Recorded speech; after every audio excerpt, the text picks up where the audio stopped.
사랑하는 여러분 안녕하십니까? 오늘 또 하나님이 주시는 귀한 평화와 기쁨, 감사와 소망이 가득가득 넘쳐나는 아름다운 하루가 되시기를 바랍니다. 오늘은요, 모세와 성막, 하나님과의 만남이라고 하는 제목으로 말씀을 드리도록 하겠습니다. 하나님께서는 이스라엘 백성들을 종살이하던 애굽 땅에서부터 구원해 내셔서 홍해를 건너게 하시고 시내산에 도착하게 하신 다음에 시내산에서 언약을 맺으셨습니다. 그 언약을 우리는 엣 언약 그렇게 얘기를 하지요. 하나님께서 이스라엘 백성들에게 하나님의 말씀에 귀를 기울이고 하나님의 계명을 잘 지키는 백성들이 되면 세계에 있는 모든 민족들 가운데 이스라엘 민족들을 하나님의 백성이 되게 하고 하나님의 소유가 되게 하고 그들을 제사장 나라가 되게 하겠다라고 약속을 하셨습니다. 그 말씀을 들으면서 이스라엘 백성들은 우리가 그렇게 하겠습니다 하고 다짐을 했지요. 그래서 하나님께서 그들 가운데 십계명을 주시고 그리고 또 여러 가지 법규들을 주시면서 이스라엘 백성들과 언약을 체결을 합니다. 그 언약을 체결하는 내용이 출애굽기 24장에 있지요. 이스라엘 백성들 앞에 하나님의 어떤 그런 말씀들을 쭉 들려준 다음에 그들과 언약을 맺을 때 12개의 기둥을 세워놓고 거기에 피를 부어서 하나님 앞에 제단을 쌓는 그런 모습이 보여지죠.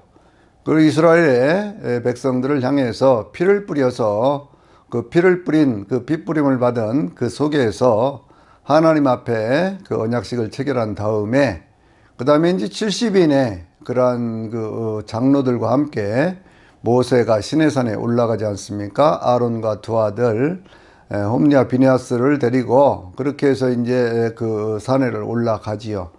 그렇게 해서 거기에서 하나님을 배웠고 하나님 앞에 잔치하는 그러한 모습들이 그것이 보여지지 않습니까? 그렇게 한 다음에 이스라엘 백성들이 이제 다시 내려왔는데 하나님께서 이 모세에게 다시 올라오라고 말씀을 하시면서 십계명의 두 돌판을 하나님께서 주시겠다고 말씀을 하시고 그리고 이제 모세를 불러 올렸습니다. 그래서 모세가 시내산에 다시 올라가서 40일 40주야를 있으면서 거기에서 이제 하나님 앞에서 어떤 그러한 법에 대한 그러한 말씀들도 듣고요. 특별히 이때부터는 성막을 지으라고는 그러한 명령과 함께 성막을 만드는 모든 방법들에 대한 것 그리고 이제 안식일을 지켜가는 그러한 것들까지 그 말씀을 쭉 주시는 내용이 25장에서부터 31장까지에 나와 있는 그러한 말씀의 내용들이에요. 그런데 이스라엘 백성들이 그 하나님의 어떤 그러한 법을 받기 위해서 성막을 짓는 법을 이렇게 계시로 받기 위해서 모세가 시내산에 올라갔을 때에 그들은 그 밑에서 하나님을 배반하는 그러한 행위를 하게 됩니다. 그것이 이제 32장에 있는 그러한 사건이거든요. 32장을 보면 모세가 이제 시내산에 올라가서 하나님의 말씀을 받고 있는 그 중에 이스라엘 백성들이 모세가 보이지 않는다는 거예요. 자기들을 인도한 모세가 보이지 않는다 그렇게 얘기를 하고 있거든요.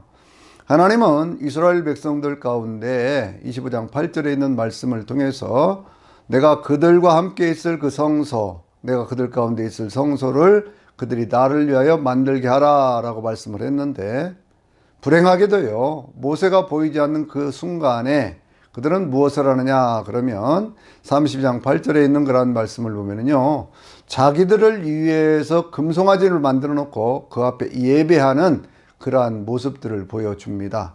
그러면서 그날이 바로 여호와의 절이라고 얘기를 하면서 그러면서 그 앞에서 막 먹고 마시고 뛰노는 그러한 모습들 금송아지 우상을 만들어 놓고 그렇게 하는 그러한 모습들을 보여주게 되지요.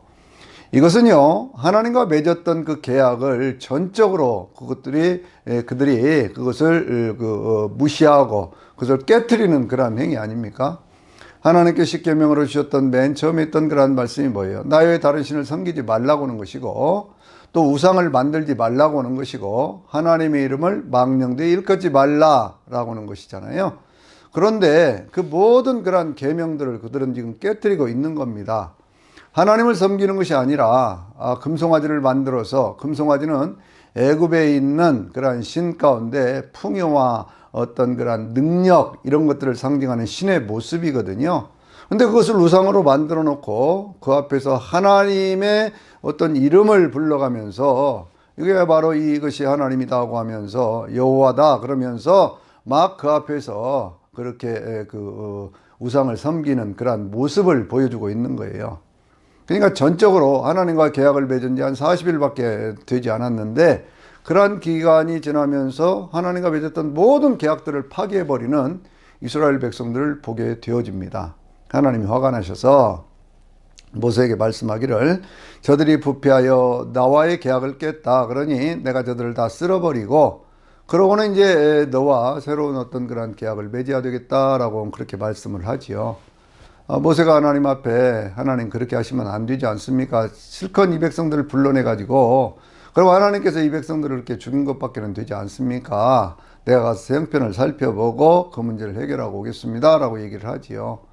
그러면서 이제 이 모세가 내려올 때에 두 돌판을 들고 내려오는데요. 32장 15절과 16절에 있는 말씀을 보면 그 두 돌판은요, 하나님께서 만들어주시고 그 두 돌판에는 앞뒤로 하나님이 써주신 계명들이 그 글자가 쓰여 있었다 이렇게 얘기를 합니다. 우리가 흔히 상식적으로 사람들이 그렇게 얘기를 합니다. 십계라는 어떤 그런 영화를 많이 봐서 그런지요. 거기에 보면은 이제 하나님께서 이렇게 그 돌판을 만들고 그 돌판에 말씀을 새겨줄 때 한쪽 면에 쪼르륵 이렇게 새겨주는 그런 모습들을 보여주거든요. 십계명의 두 돌판 그렇게 얘기를 할 때 사람들이 흔히 이 돌판의 한쪽 면에만 말씀이 새겨진 것으로 그렇게 생각을 하지만 그러나 성경은 그 두 돌판에 앞뒤에 말씀이 새겨져 있었다 그렇게 표현을 하고 있습니다. 이것은요 왜 두 돌판이냐 그러면 하나는 하나님께서 계약을 맺으신 당사자고 또 한 사람은 이스라엘 백성들을 대표한 모세이기 때문에 그래서 이 돌판이 두 개가 되는 거예요. 그래서 이 두 개의 돌판은 나중에 하나님이 만들라고 말씀하신 그 언약궤 안에 보관이 되는 건데 첫 번째 만들어졌던 이 두 돌판은요 모세가 하나님과의 언약이 깨졌다고는 그런 상징적인 어떤 그런 의미에서 두 돌판을 던져서 그 돌판을 깨버리는 그런 모습이 나오지요. 그러면 밑에 내려와서 어떻게 해서 이렇게 됐습니까? 그랬더니 아론이 저들이 나를 핍박을 하길래 그렇게 했습니다 라고 얘기를 하지요. 그 금송아지를 다 갈아서 그래서 가루를 만들어 가지고요 이스라엘 백성들에게 마시게 하고 그리고 그들 가운데 레이지파 사람들이 우상을 섬기는데 적극적으로 나섰던 사람들 가운데 3,000명의 사람들을 그래서 죽이는 그러한 모습들을 우리가 보게 됩니다. 여러분들 이러한 모습들은요 하나님은 하나님을 섬기는 그러한 계약관계에 있었다가도 하나님의 뜻을 어기는 그러한 자들을 용서하지 않는다 라고 하는 것을 우리에게 보여주고 있어요. 이러한 일들에 대해서 히브리서는 특별히 히브리서 10장에 있는 그러한 말씀들을 통해서 하나님의 은혜를 받고 그 은혜 가운데 구원받은 사람들이 일부러 고의적으로 죄를 짓게 되면 그 벌을 받게 된다라고 하는 그러한 내용들로 그 말씀을 우리에게 경고로 삼아서 전해주는 것을 볼 수가 있습니다. 그래서 이제 모세가요 다시 하나님 앞에 올라갑니다. 하나님 앞에 올라가 가지고 하나님 백성들을 용서해 주세요 그런데 하나님께 쉽게 화를 풀지를 않아요. 그러니까 하나님께서 쉽게 그 화를 풀지를 않으니까 모세가 거기에 아주 애절한 기도를 하는 내용이 출애굽기 32장 32절에 그러한 말씀들이 나오고 있지요. 뭐라고 얘기를 합니까? 모세가 하나님 이 백성들을 용서해 주십시오. 이 백성들을 용서해 주시지 않으려고 하면 그러면 차라리 내 이름을 하나님의 책에서 지워주세요 라고 그렇게 기도를 해요. 참 이 민족을 위해서 자기의 생명을 내걸고 기도하는 바로 그러한 모습을 우리는 볼 수가 있습니다. 근데 이러한 기도의 모습들이요 이스라엘 민족들의 어떤 위기 속에서 계속된 그런 선지자들의 그런 기도였다고 하는 것을 우리가 어디서 볼 수 있냐면요 에스더가 또 그런 기도를 하죠. 이스라엘 백성들이 포로로 끌려갔을 때 왕비였던 에스더가 에스더 4장 16절에 있는 말씀을 보면 거기에 그런 말씀 있지 않습니까? 이스라엘 백성들이 이 하만이라고 하는 아말렉의 후손이었던 하만에 의해서 모두가 몰살을 당하게 생겼을 그때 뭐라고 얘기합니까? 내가 3일 밤낮을 하나님 앞에 금식하며 기도하겠습니다. 그리고 내가 왕 앞에 나가서 이 민족을 살려달라고는 그러한 청혼을 하겠습니다. 그러나 만약에 왕이 나를 돌아보지 않는다면 그때는 내가 죽으면 죽으리이다 라고 하는 그러한 고백을 하면서 그게 하나님 앞에 기도하는 애절한 모습을 보여주고 있습니다.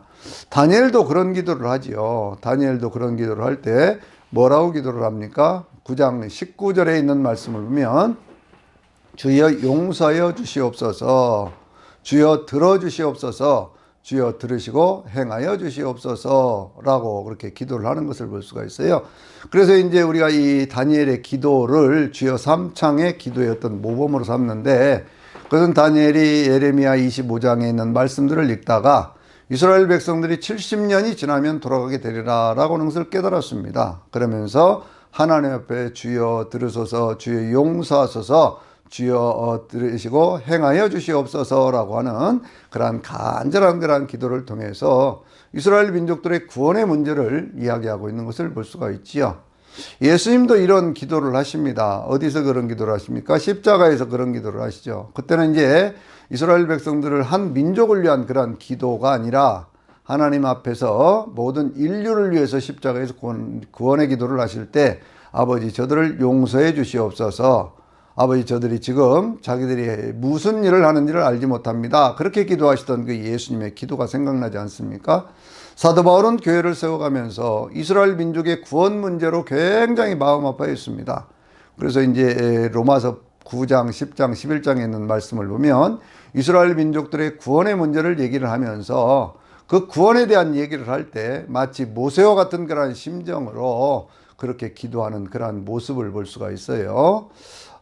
우리의 어떤 그런 삶의 기도 속에서 나라와 민족을 위한 기도, 혹은 가족을 위한 기도, 공동체를 위한 기도는 때때로 우리의 진액을 뽑아내는 그러한 기도가 되어져야 되고, 우리의 삶과 맞바꿀 수 있는 그러한 기도가 될 때 그 기도가 능력 있는 기도가 되어져서 죽을 자를 살려내는 역사로 나타난다, 그런 얘기죠. 그래서 의인의 간구는 기도하는, 역사하는 힘이 많다, 이렇게 야고보 사도가 말씀하고 있잖아요. 엘리야는 우리가 똑같은 성정을 가지고 있는 사람이었지만 저가 기도할 때 하늘이 닫혀서 비가 내리지 않고 저가 다시 기도하며 하늘이 이게 비를 내리는 그러한 모습으로 말씀을 하면서 의인의 기도는 간구하는 능력이, 그것이 역사하는 힘이 크기 때문에 그래서 병든 자를 일으킨다 라고 말씀하고 있습니다.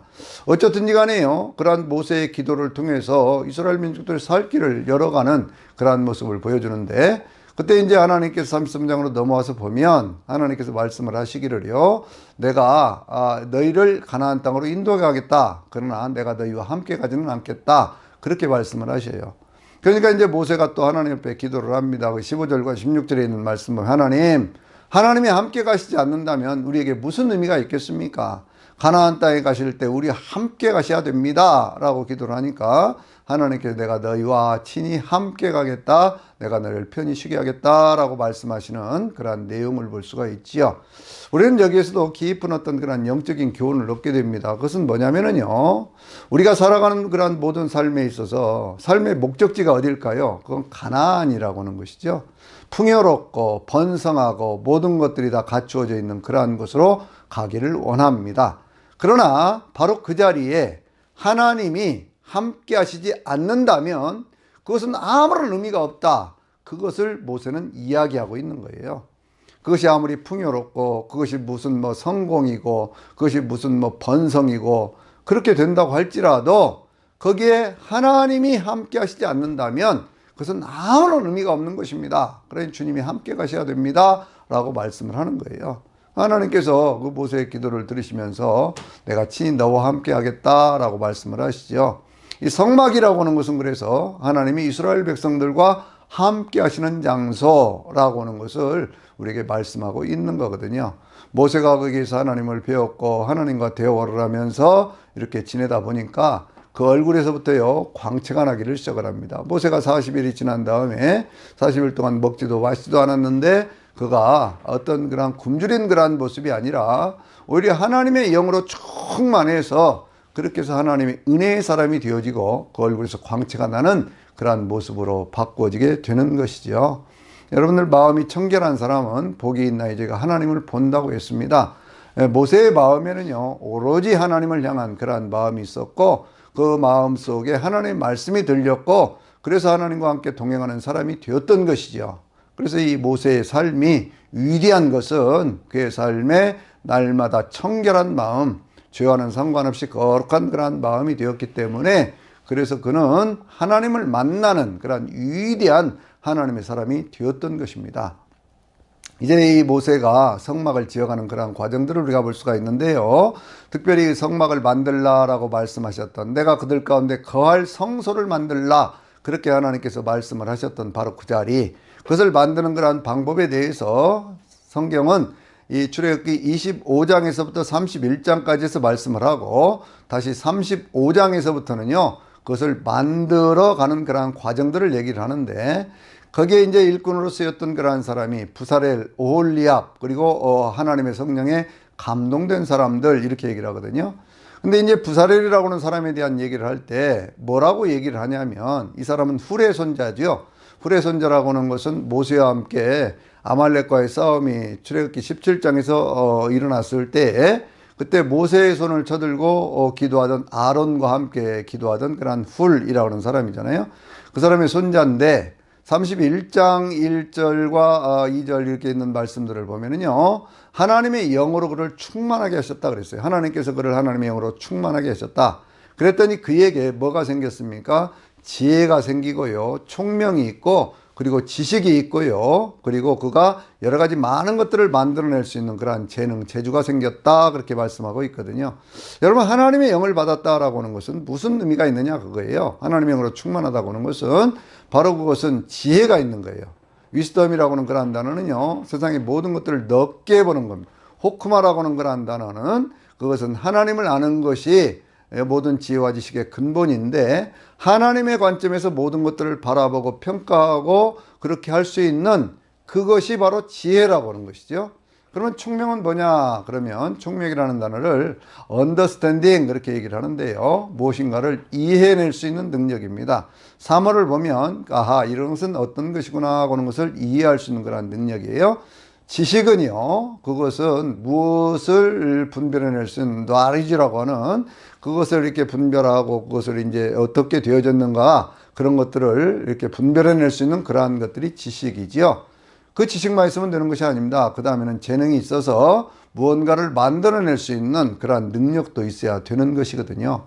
근데 이것을요, 가장 기본적인 어떤 지혜와 총명과 지식과 재능이라고 하는 것을 이사야는 그것을 좀 더 확장시켜서 설명을 하는데, 이사야서 11장 2절에 있는 말씀 보면 일곱 영의 특성을 가지신 분, 그러니까 우리가 이 계시록 1장 4절에 있는 그런 말씀, 5절에 있는 말씀 속에서 하나님의 영 그럴 때 하나님의 일곱 영 그러잖아요. 그 보좌 앞에 있는 일곱 영과 그러잖아요.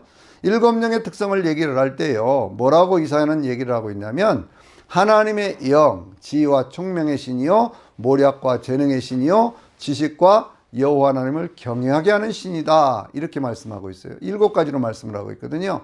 성령님은 하나님의 영이시고 지혜와 총명의 신이고 모략과 재능의 신인데, 이 모략이라고 하는 것이 뭐냐 그러면 그것은 카운셀링의 능력입니다. 다른 사람들을 상담해 줄 수 있고 위로해 줄 수 있고 인도해 줄 수 있고 변호해 줄 수 있는 그러한 능력.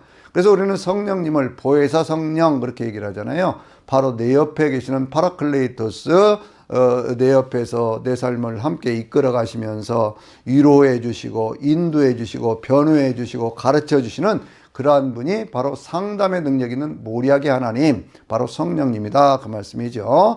그 하나님은요, 지식을 가지는 그러한 하나님이시고 지식을 주시는 그러한 하나님이시고요, 무엇보다도 하나님을 잘 경외할 수 있도록 그렇게 만들어 주시는 분이 바로 성령 하나님이시죠. 그래서 성령님은 늘 우리와 함께 계시면서 우리가 하나님 아버지라고 고백할 수 있도록 그렇게 만들어 주시잖아요. 그래서 항상 성령을 받아서 지혜와 총명과 또 어떤 그러한 어떤 모략, 또 어떤 그러한 지식, 어떤 그러한 재능, 이러한 것들이 늘 충만한 저나 여러분이 되시기를 바랍니다.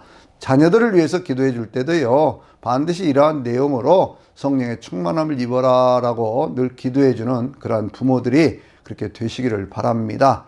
그래서 이제 그와 같은 것들을 만들어 가는데요, 지금부터는 제가 성막 안에 있는 기구들에 대해서 간략간략하게 설명을 하면서 그 모든 것들의 그 신앙적인 의미는 무엇일까라고 하는 것에 대해서 말씀을 드리도록 하겠습니다.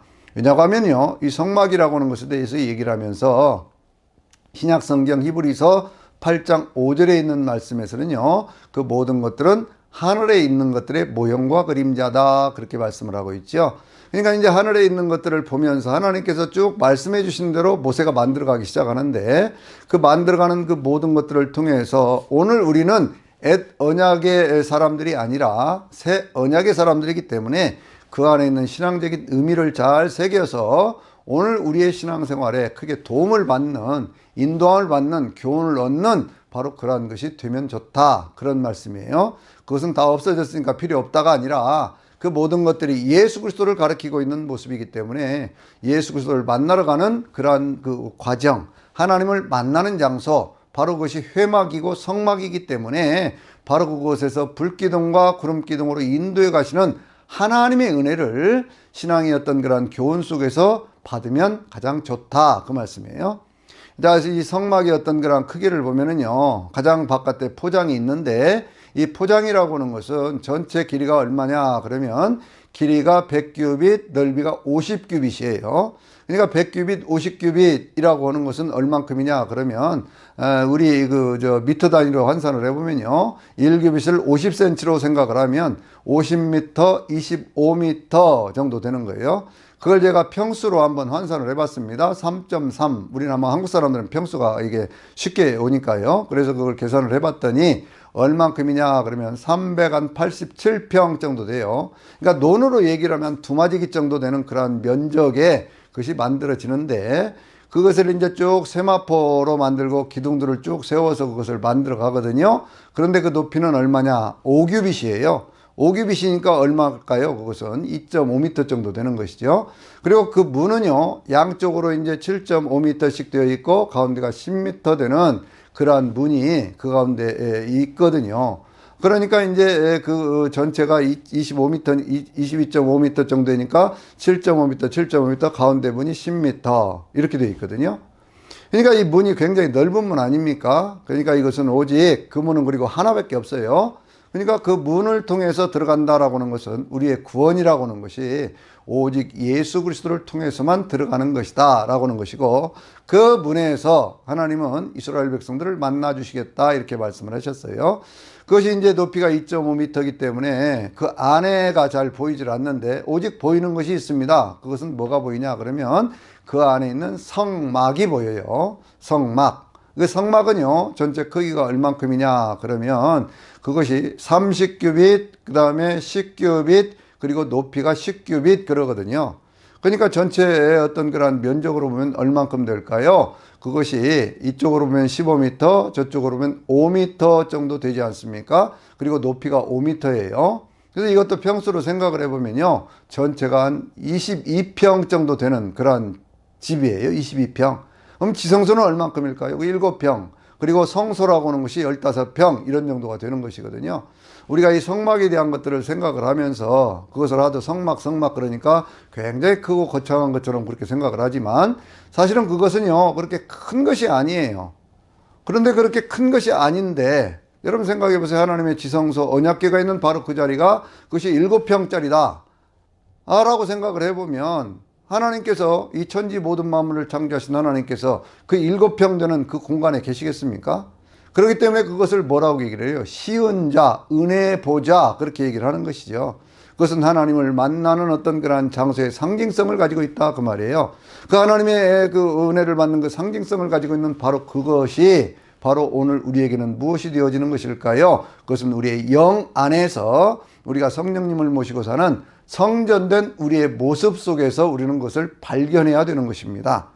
자, 이제 그 의미들에 대해서 하나씩 제가 다시 말씀을 드려볼게요. 성막 문이 있는데 그 문은 오직 한 분이신 예수 그리스도를 통해서 구원받는 그러한 모습을 보여주죠. 그 성막을 통해, 그 문을 통해서 그 안으로 들어가면요, 성막에 뜰이 있지요. 그러면 드디어 이제 그 안에 있는 성막을 보게 되고 그 안에 있는 번제단과 물두멍을 만나게 되는데, 성막의 그 포장은 무엇을 얘기를 하는 걸까요? 그것은 거룩하게 구별된 땅이다 라고 하는 것을 의미하고 있죠. 성별된 곳이다. 그러니까 우리는요, 늘 세상과는 구별된 그러한 장소에서 하나님을 만나는 그러한 은혜가 있어야 돼요. 맨 처음에 들어가면 거기에 번제단이 있습니다. 번제단은요, 그 크기가 얼만큼이냐 그러면 5규빗, 5규빗, 그리고 높이가 3규빗 정도 되는 그러한 높이예요. 그러니까 2.5m, 2.5m, 높이는 1.5m 그렇게 되는 거예요. 그런데 그것을 전부 어떻게 만들었을까요? 조각목으로 만들고 그것을 노수로 싸서 그렇게 해서 그 제단을 만들었거든요. 그리고 이제 거기다 이렇게 계단을 이렇게 만들어서 그것을 놓을 수 있는 장소를 만들어 가지고 거기에서 밑에서 불을 떼도록 그렇게 만들어 놓은 그러한 것이거든요. 가운데는요. 그러니까 이제 전체 높이가 한 뭐 3규빗 1.5m 정도 되는 것이니까 그 중간쯤 되는 75cm 정도 되는 그 자리에다가 거기다 그물을 만들어 가지고요. 그 위에다가 이제 재물을 올려놓고 그렇게 태워서 드리도록 그렇게 만들었던 그러한 장소죠. 거기에는 이제 뿔도 그렇게 만들어 놨습니다. 그러니까 그것은 무엇을 얘기하는 거냐? 거기에 이제 어떤 사람이 재물을 드리려고 가지고 오면 그러면 그 재물 위에요, 자기가 안수를 해요.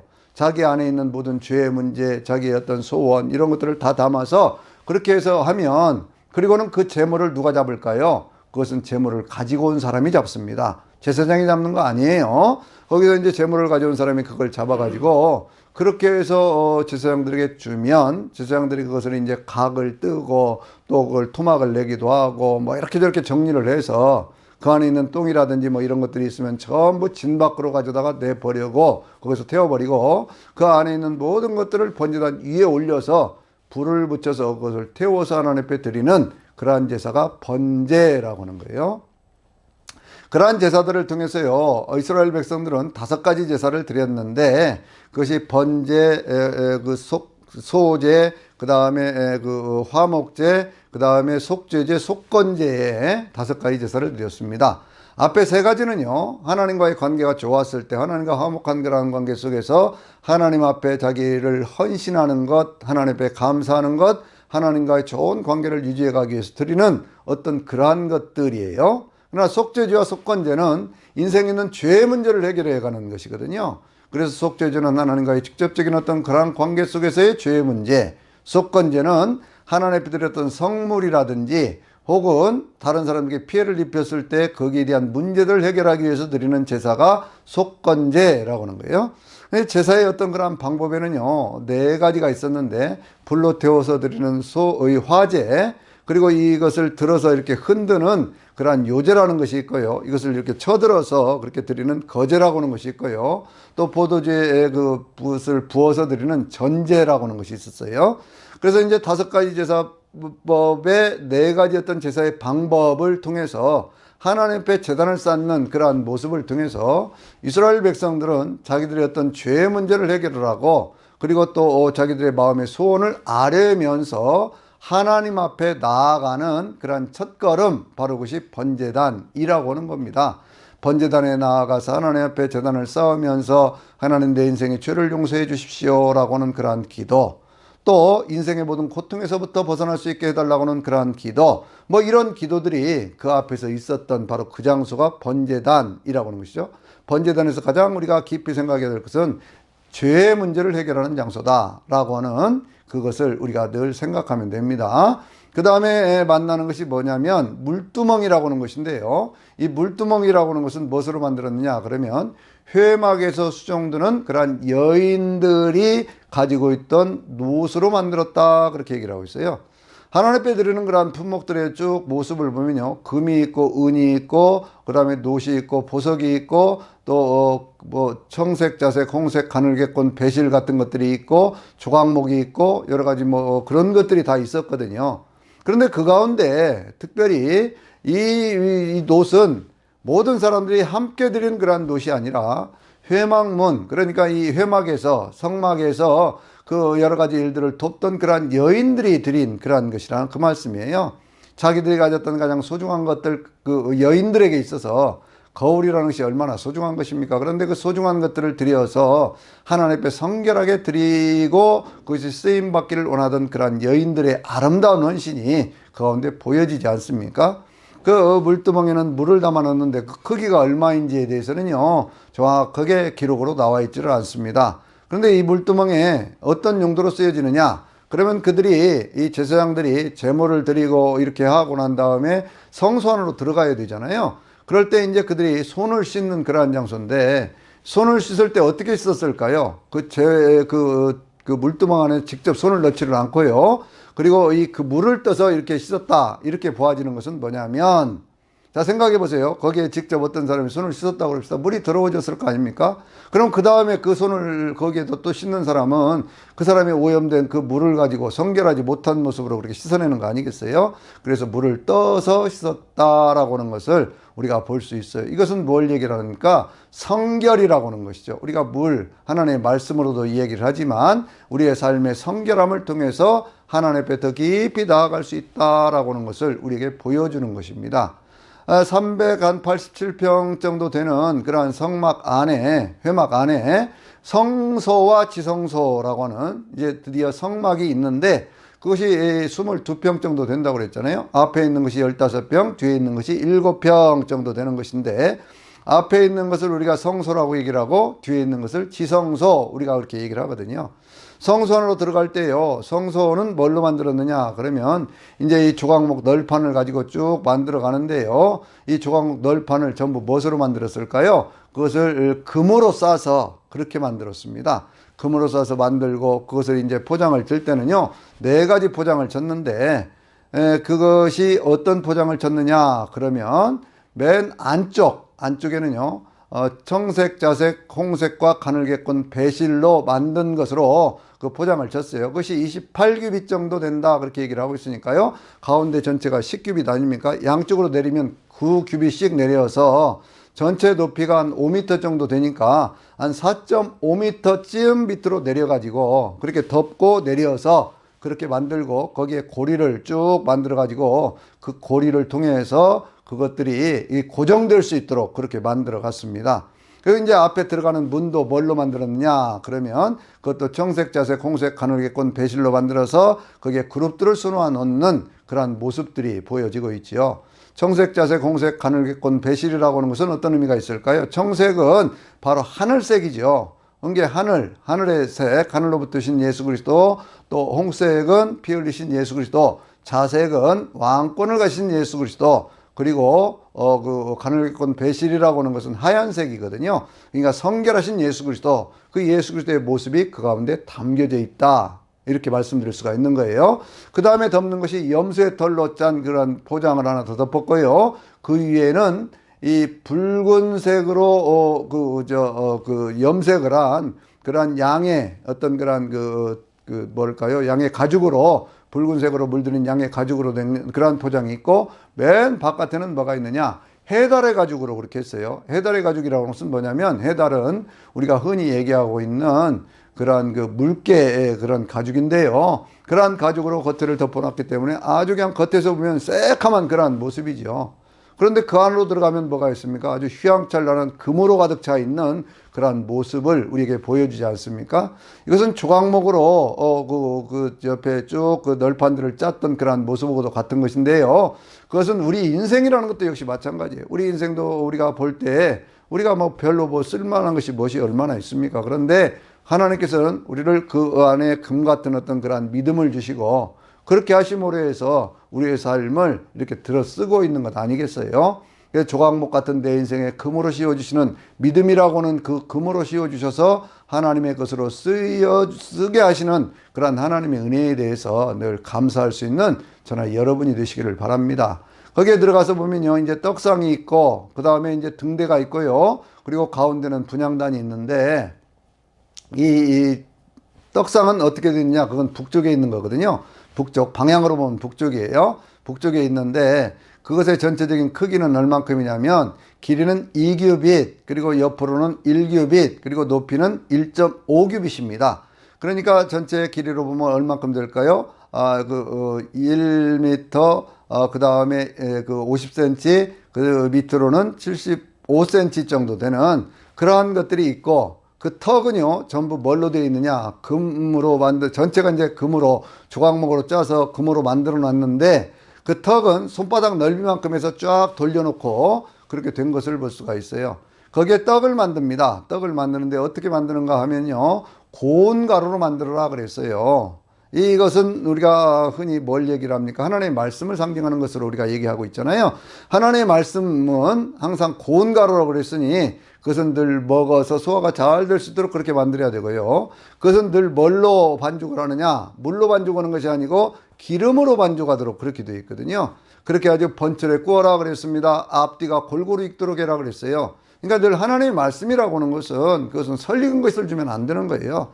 늘 하나님의 말씀은 그것은 아주 참 고운 것이고 그렇기 때문에 그것이 먹으면 소화도 잘 되어야 되고 그것이 늘 부패하지 않는 그러한 누룩이 없는 것이기 때문에 부패하지 않는 것이어야 되고 앞뒤가 잘 익어 있어서 그래서 모든 성도들에게 유익을 주는 그러한 말씀이 되어져야 된다라고 하는 것이죠. 그것이 12개인데 한쪽에 6개씩 해서 12개를 쌓아놨습니다. 12개인데요. 그 크기는 얼마나 되었을까? 학자들이 되게 연구를 해본 그런 결과로 보면 한 45cm 정도 되는 것이었을 것이다. 이렇게 얘기를 합니다. 하나가요. 그리고 하나의 크기는 얼마냐면 한 에바의 한 10분의 2 정도 되는 것이다. 그렇게 얘기를 했는데 한 에바라고 하면 한 말 정도 되거든요. 그러니까 이제 2대 정도 되는 그러한 것으로 이 빵을 구웠기 때문에 그게 상당히 큰 빵이죠. 근데 그것이 이렇게 쭉 쌓여 있음으로 해서 그렇게 해서 이제 매 주일날 새로운 것으로 바꾸고 예전에 있었던 것은 아론과 그 자손들 제사장들이 거룩한 곳에서 나누어 먹도록 그렇게 되어 있거든요. 그래서 늘 우리는 하나님의 말씀이 우리의 삶을 일주일간을 살게 만드는 그런 말씀으로 늘 그렇게 새기면서 그 말씀에 교훈을 얻어서 그렇게 살아야 되겠지요. 하나님의 말씀은 부패해서는 안 된다라고 하는 거 늘 기억을 해야 되고요. 하나님의 말씀은 늘 소화가 잘 될 수 있도록 해야 되고 익지 않은 것을 주어서는 안 된다. 우리가 흔히 어떤 설교의 어떤 그런 내용 가운데서도요. 저도 그런 유혹을 많이 받는데 재미있고 즐겁게 하기 위해서 어떤 특별한 애화들을 쓰는 경우가 있어요. 그런데 그 애화 가운데 어떤 것은 그 제대로 된 그런 사실에 근거한 애화이면 괜찮은데 그냥 사람들의 귀를 즐겁게 하기 위해서 그래서 막 무엇인가 지어내 갖고 오는 그런 애화들도 있을 수가 있거든요. 그래서는 안 된다는 거예요. 누룩이 섞여지지 않는 그러한 빵으로 그렇게 골고루 잘 익혀서 거기에 일주일간을 진설해 가면서 그렇게 했던 그 하나님의 그 깊고 높으신 그런 은혜, 그 진리의 말씀에 대해서요, 우리가 생각을 해야 됩니다. 예수님 그렇게 말씀하셨잖아요. 내가 곧 길이요, 진리요, 생명이다. 그렇게 말씀을 하셨기 때문에 우리가 주님을 만나러 가는 그러한 길이 뜰악에서부터 이렇게 성소 안으로 들어가는 것이라면 그러면 그 안에, 성소 안에서는 우리는 진리를 만나야 되는 거예요. 그리고 지성소 안에서는 우리가 영원한 생명을 만나게 되는 것이거든요. 그래서 길이요 진리요 생명이신 예수 그리스도 외에는요 우리가 하나님 앞에 나아갈 수가 없게 되는 것이죠. 거기 반대쪽 남쪽을 보면 등대가 있는데 등대는요 금 한 달란트로 거기에 있는 모든 그릇들과 함께 만들도록 이게 불을 이렇게 정리해가는 뭐 그런 것이라든지 이런 것들을 다 만들도록 했는데 가운데로 줄기가 쭉 솟아 있고 양쪽으로 3가지씩이 있어서 7줄기가 되어 있거든요. 그런데 그것이 뭘로 되어 있느냐 그러면 그것이 이제 모두가 살구꽃 형상으로 이렇게 되어 있거든요. 살구꽃이라고 하는 것은 뭘 상징하느냐? 그것이 지금 우리말로는 살구꽃이지만 원래 이제 이스라엘 사람들에게서는 아몬드 형상이에요. 아몬드 꽃인데 이것이 이스라엘 사람들에게는요 가장 봄에 먼저 피는 그러한 꽃이라고 얘기를 합니다. 샤케드라고 얘기를 하는데 그래서 에레미야가요 선지자로 부름을 받을 때에도 이 살구꽃 형상을 보는 그러한 모습을 우리가 에레미야 1장에서 볼 수가 있는데 그것은 깨어있으라 라고 하는 것이죠. 우리가 늘 깨어있음으로 해서 세상 가운데 주님이 이 등대에 대한 얘기를 하면서 계시록 1장 10절 이하에 있는 그러한 말씀을 보면요 주님이 어디에 계실까라고 생각을 했는데 성령의 감동을 받은 그 요한 사도가 이렇게 보니까요 7 금초대 사이에 인자와 같은 이가 서 있었다 그 얘기. 7 금초대는 뭘 얘기를 합니까? 그것은 7 교회다 그렇게 얘기를 하고 있죠. 주님은 어디에 계시는 거예요? 7 교회 가운데 계시는 그 주님이 그 가운데 늘 빛을 비추라고 말씀하시는 거예요. 너희는 세상의 빛이다 그랬잖아요. 교회의 빛이다가 아닙니다. 세상의 빛이에요. 세상을 향하여 빛을 비춰가는 거기에 쓰는 기름은 뭘로 쓰느냐 그러면 그 기름은 감람유거든요. 그러니까 날마다 성령의 기름으로 충만해서 세상 가운데 착한 행실을 통해서 빛을 비추어가는 바로 그러한 그리스도인의 삶이라고 하는 것을 금 같은 믿음을 통해서 성령의 충만함으로 착한 행실을 통해서 세상에 빛을 비춰가는 그러한 삶이 성도의 삶이다 라고 하는 것이죠. 그 안에 있는 모든 어둠들을 그렇게 밝혀주도록 그렇게 돼 있고, 아침 저녁으로 그 등불을 감금하도록 잘 정리를 해서 밝은 빛이 타오를 수 있도록 그렇게 만들었습니다. 이제 지성소 앞에는 뭐가 있을까요? 거기에는 뭐가 있습니까? 거기에는 이제 분향단이 있지요. 분향단은요, 크기가 얼만큼이냐 그러면 그 가로 세로가 1규빗 1규빗, 높이가 2규빗이에요. 그러니까 이제 1규빗은 얼마입니까? 그것은 50cm잖아요. 50cm, 50cm. 그리고 밑으로 되어 있는 것이 1m. 그리고 거기에는 뭐가 있어요? 여전히 이제 이 턱이 있겠죠. 턱이 있고, 그리고 거기에는 뿔이 있어요. 기도의 능력을 상징하고 있습니다. 우리는요, 늘 기도에 대한 어떤 그런 얘기를 할 때 그것이 분향단의 기도가 있고요, 번제단의 기도가 있어요. 번제단의 기도를 통해서 살아나는 역사가 있다면 분향단의 기도를 통해서는요, 우리가 능력 있는 그런 삶을 살 수 있게 되는 것이거든요.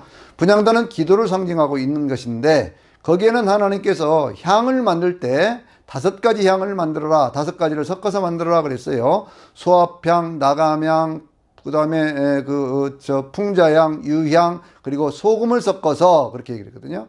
같은 중수로, 같은 무게로, 같은 양으로 그렇게 섞어서 그것을 만들어라 그렇게 말씀을 하셨는데, 소합향이라는 뭐냐 그러면 향나무에서 나오는 그런 향으로 만든 것이거든요.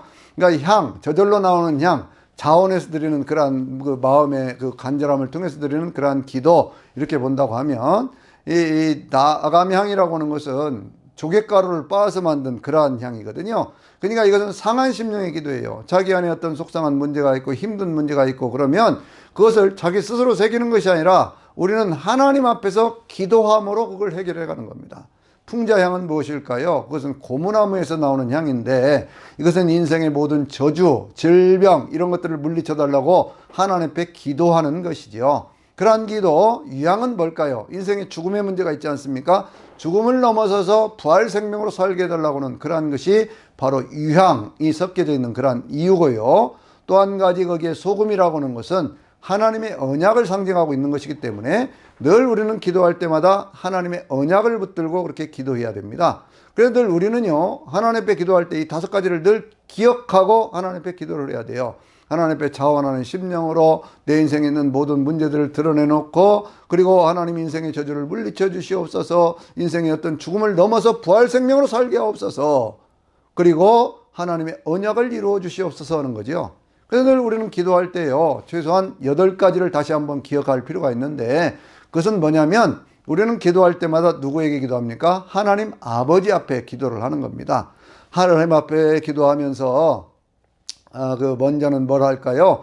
찬양을 하죠. 그 다음에 뭘 할까요? 감사하죠. 그 다음에 뭘 할까요? 그 다음에 회개를 합니다. 그 다음에 중보기도 하고요. 그 다음에 내 인생의 문제에 대해서 간구하는 거예요.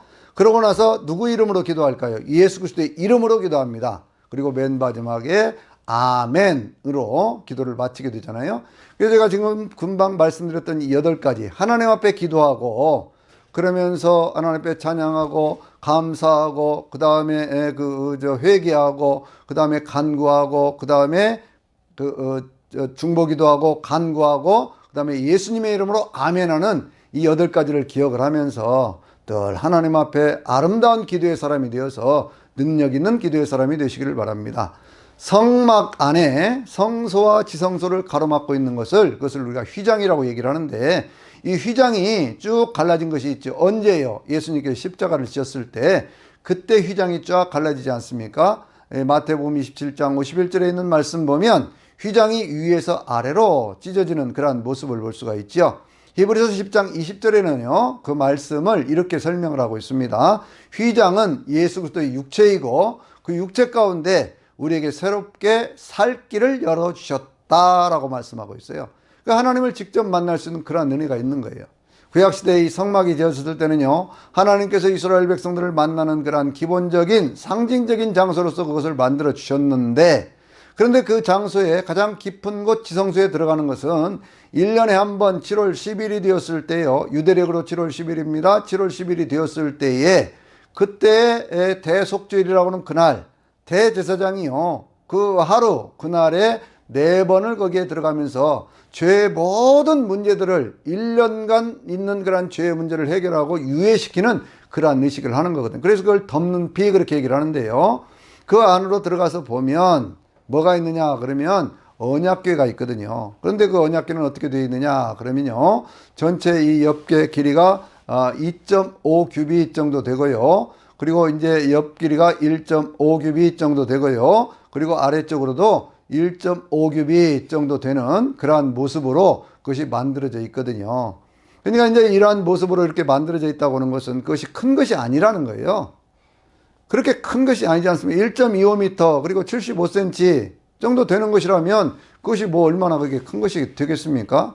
그런데 그러한 모습으로 이것이 만들어져 있기 때문에 우리가 그 전체적인 어떤 크기를 가지고 얘기를 한다고 하면요, 그것은 굉장히 그런 그 혼란에 빠질 수가 있어요. 아니라는 거지요. 그것은 조각목으로 만들고 금으로 싼 그 자리인데 그 위에 하나님께서 이 속죄소 판을 덮으라고 말씀을 하셨고, 그 위에 두 천사를 만들어서 두 그룹이 양쪽에서 얼굴을 맞대고 날개를 이렇게 기대어 가지고요, 그렇게 쳐다보는 그러한 모습으로 만들어 놨습니다.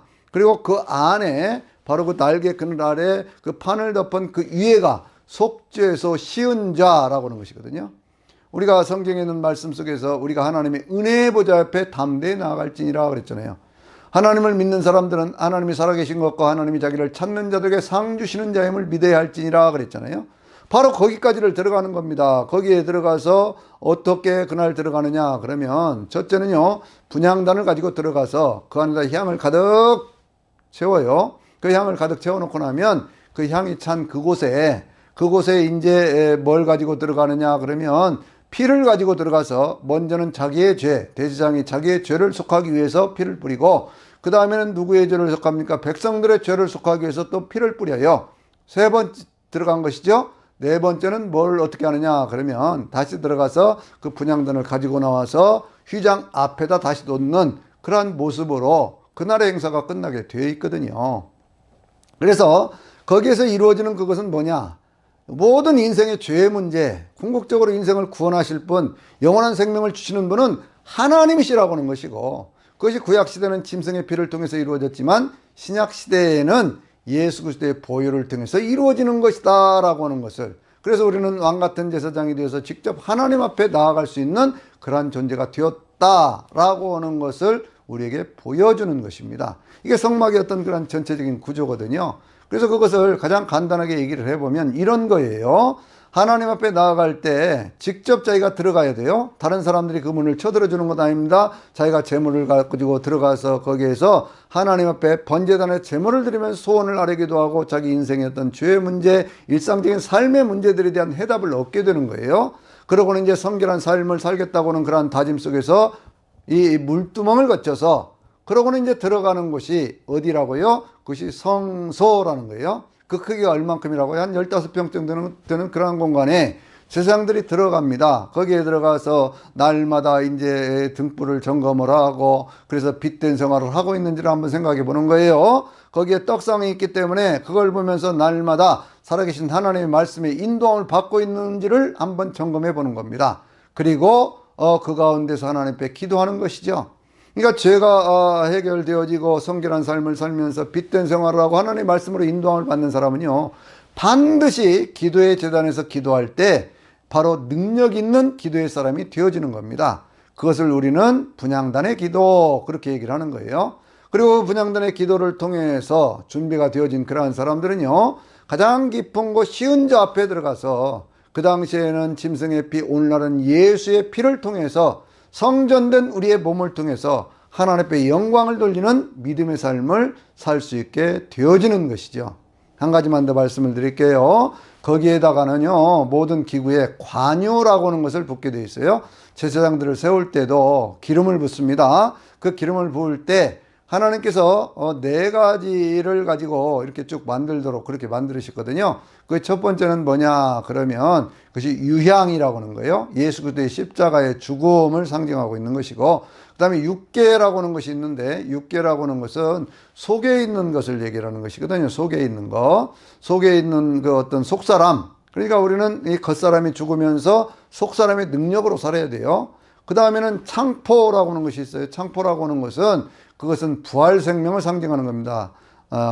부활 생명, 그러니까 우리가 어떤 예수 그리스도와 함께 십자가에 죽고 그 다음에 속사람의 능력이 살아나게 되면, 속사람이 살아나게 되면요, 우리의 영이 살아나게 되면 부활 생명으로 사는 겁니다. 그러면 또 한 가지가 있어요. 그것이 계피라고 하는 것이거든요. 이 계피라고 하는 것은 뭘 얘기를 하고 있는 겁니까? 그것은 겉에 있는 것이거든요. 그러니까 겉사람이 바뀌어서 향기가 나기 시작해요. 삶이 향기가 나기 시작하는 거예요.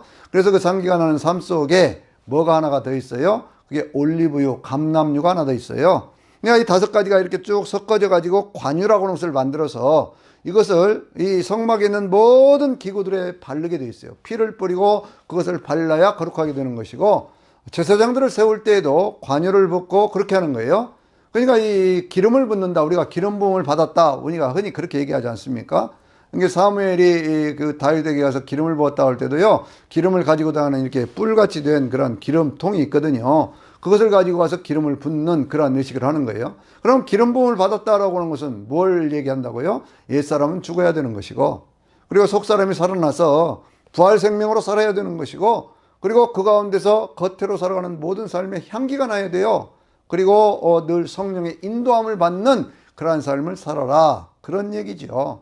그냥 이 성막에 대한 것들을 뭐 제가 세세하게 하나씩 다 설명을 드릴 수도 있지만, 그런 내용들은요, 책도 많이 있고 또 뭐 그런 내용들을 뭐 강의한 그런 분도 많이 있으니까 그런 것들을 참고를 하시고, 근데 중요한 것은 뭐냐면 이 성막이라고 하는 것은 구약시대에 이스라엘 백성들을 이끌어 가시는 하나님이 함께 하시는 장소다, 그 얘기예요. 그래서 그 성막은 어디에 만드느냐? 이스라엘 백성들의 진을 칠 때 가장 중심에 만들게 돼 있어요.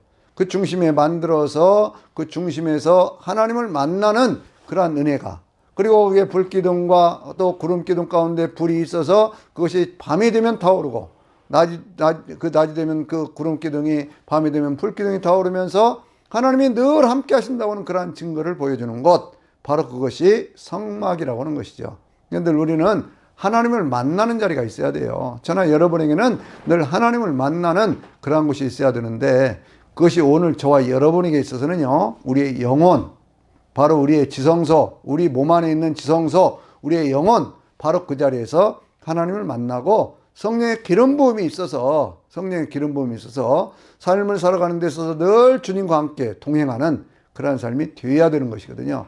이 출애굽기는요, 40장 34절에서 38절까지 있는 말씀을 통해서 그것이 이제 맨 마지막에 마무리를 하는 것인데, 이스라엘 백성들이 이렇게 이제 거기에 성막을 봉헌식을 하고 나니까 거기에 구름이 가득 차가지고 모세도 거기를 들어가지 못하는 그러한 모습을 보여줍니다. 그러면서 그 가운데서 불기둥과 구름기둥으로 인도를 하는데, 그 불기둥과 구름기둥이 이렇게 떠올라서 앞으로 갈 때는 이스라엘 백성들이 같이 가기도 하고, 그리고 그들이 그 불기둥과 구름기둥이 머무는 그 자리에서는 계속해서 머무는 그러한 모습을 보여주는데, 민수기 10장에 있는 그러한 말씀을 보면요, 어떤 때는 이틀 만에, 어떤 때는 또 한 달, 어떤 때는 1년 이렇게 되어지면서 하나님이 하여튼 함께 계시는 그 자리에 그들도 함께 있었다, 그게요. 이것이 중요한 것이죠.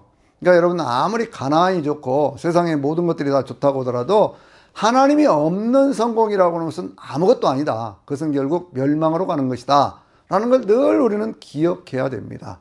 사람이 한 번 죽는 것은 정하신 것이고 그 후에는 심판이 있는데, 그때 우리는 어떠한 삶으로 영원한 미래를 향해서 갈 것이냐, 영생으로 갈 것이냐, 아니면 멸망으로 갈 것이냐 라고 하는 것을 늘 생각하면서, 오늘 또 성령의 기름 부음 가운데서요, 이 분향단과 번제단의 기도를 통해서 하나님 앞에 능력 있는 믿음으로 승리할 수 있는 저나 여러분이 되시기를 주의 이름으로 축원합니다. 아멘.